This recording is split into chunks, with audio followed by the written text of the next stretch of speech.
Ça continue de tanguer au gouvernement sur la question des aides sociales. On y touche, on n'y touche pas, il y en a trop, ça coûte trop cher, oui, mais nous devons protéger les plus fragiles, etc., etc. En attendant que des arbitrages mettent fin à la cacophonie, il semble bien, Daniel Fortin, que dans le viseur du gouvernement, il y ait la prime d'activité, complément de revenus versé aux salariés modestes. Oui, Gérald Darmanin, le ministre des Comptes publics, l'a clairement laissé entendre en début de semaine. Le dossier est sur la table pour une prime qui représente en moyenne 158 € par mois et par bénéficiaire.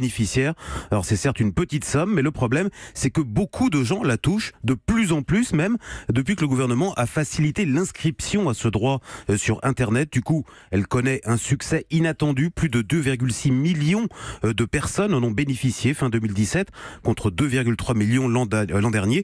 Du coup, la facture explose. Elle devrait passer à 5,8 milliards d'euros cette année contre 5,3 milliards l'an dernier. Mais la décision de réduire cette prime est-elle prise ? Alors à ce stade, pas encore. Cela ressemble plutôt à un ballon d'essai. Il faut rappeler que dans son programme, le candidat Macron avait promis de l'augmenter de 50% afin d'inciter le plus de gens possible à choisir un travail même peu rémunéré plutôt que de rester au chômage. Mais Bercy veut coûte que coûte baisser la note. L'idée est de réduire le nombre potentiel de bénéficiaires ou d'étaler les revalorisations prévues. Mais pour cela, il faudra le feu vert de l'Élysée. Daniel Fortin des Échos, merci.